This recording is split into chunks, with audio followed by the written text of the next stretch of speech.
Okay, so joining me today is Amanda Strother. Really happy and excited to be speaking to Amanda today. Can you tell me a bit about yourself? Yeah, so I'm Amanda, I'm 34. I live in Fareham, and I live with my partner Damien and my 3 dogs. I own my own business. I'm a hairdresser, and I have an invisible disability. Can you tell us about that and how long you've had that for? I got diagnosed with bowel cancer at 31 in 2019. And since the cancer operation, I have a syndrome called LARS, and it's basically the most awful thing I've ever experienced in my life.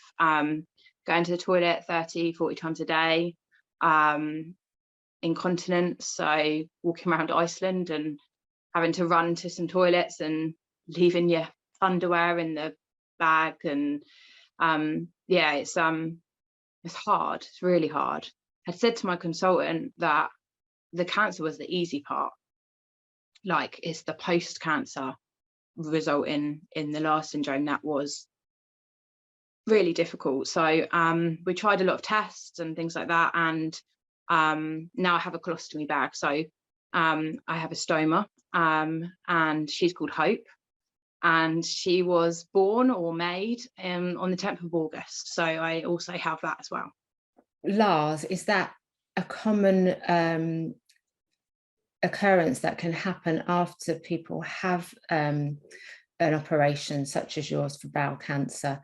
They sort of say like up to, I think it's 2/3 of bowel cancer patients, depending on how low your resection is, can develop sort of minor or major LARS.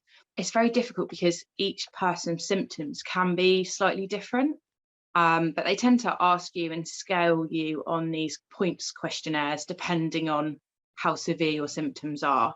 And unfortunately mine was major LARS, and that if it's not kind of improved in about a year, 18 months, then the chances are it's probably not going to get much better. Receiving a diagnosis of cancer at such a young age, all your choices are taken away from you, I would imagine, when you hear that. I felt like I knew, and I'd sort of joked with the other half about it before I went for my first camera sigmoidoscopy, and sort of said like it wouldn't surprise me because my dad died of cancer when I was 15, and then my mum got breast cancer. At the sigmoidoscopy, the guy who was doing it, oh, I don't know if you've had one of those or anyone has had a sigmoidoscopy, but they're not nice. And so they were taking biopsies, and I heard him say to the nurse, okay, I'm going to take some biopsies. And I just sort of turned my head and said to him, it's cancer, isn't it? And he was like, well, you've asked me quite openly, so I'm going to answer you openly and say, yes, I think it is. Presumably you mentioned that you do experience anxiety. Did your anxiety then spike? My anxiety is based mainly around health things. I think from losing my dad when I was younger, so hospitals, anything to do with health. Weirdly, in a roundabout way, it's probably been really good for my anxiety because I didn't have a choice. Like I had to just face it head on. My stoma comes from my large bowel. Ostomates or people that have stomas, you can have an ileostomy, which comes from your small bowel, a colostomy that comes from your large bowel, or a urostomy, which forms part of your bladder, and it collects either urine or feces, depending on which one you have. How has it changed your life, from not being able to go to the supermarket for fear of needing to go to the toilet? Are you able to go to the supermarket now? Has that made a big difference? My first week after being in hospital for the week, after I got Hope, was like the best week of my life.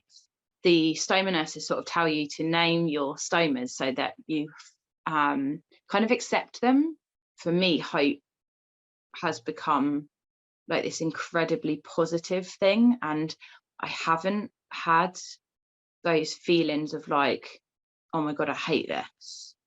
Physically, how does it feel? And is it tender? And I mean, what's the mechanics of that like?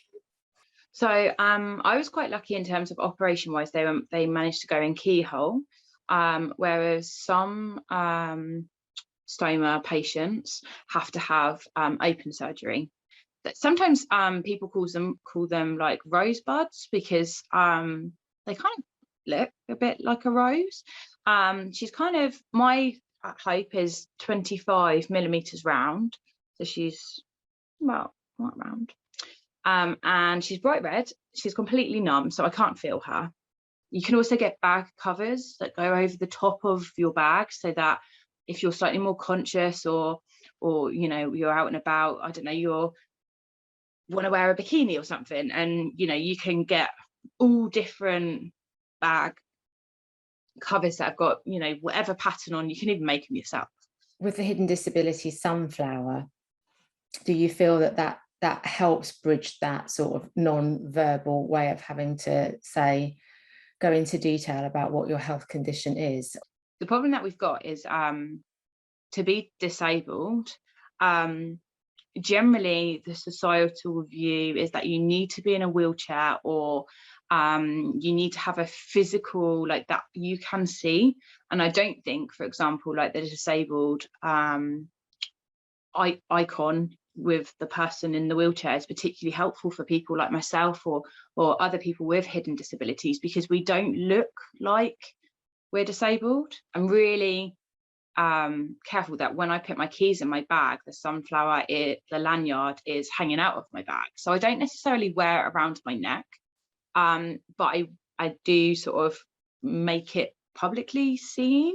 I'm pleased to hear that the sunflower is helping you in those situations, and also quite rightly that you said, you know, if you don't feel comfortable wearing it around your neck, you don't have to. You know, it makes me feel more secure, more confident. There's nothing worse than having to ask someone in a shop to use their toilet and having to produce you know, a card and then explain. If you have no experience or knowledge of what stoma is and what it means, the journey that person's been on to get that stoma, then you're not able to put yourself in the shoes of others, are you? All we need to do is raise this awareness, and you know, I'm as open as I possibly can be, because you know, up until my diagnosis, I'd never come across a stoma bag, and I probably would have definitely thought like, oh, that's an old person's thing. It probably smells like, oh, that's disgusting. And actually, I can honestly say my stoma bag does not smell, ever. What are your hopes for the future? Just knowledge. You know, we're very good at #be kind, but are we actually on a regular basis? Like, do we call people out? If we can be more visible as a like community, and society can be more understanding and accept that actually just because someone's walking down the street doesn't mean they haven't got millions of other things wrong with them. We're all different, and that's totally okay. And actually that's what makes us such a brilliant race, you know, being so different from each other. I think you've summed that up really well there, Amanda. I wish you all the best for your operation, and all the best for hope, and you getting your business back off the ground, and you know, really being able to enjoy life in the way that I can see that you are absolutely chomping at the bit to do. And you mentioned Colostomy UK. That's a charity that you use to support yourself as well. Yeah, they're brilliant. Yeah, really, really good.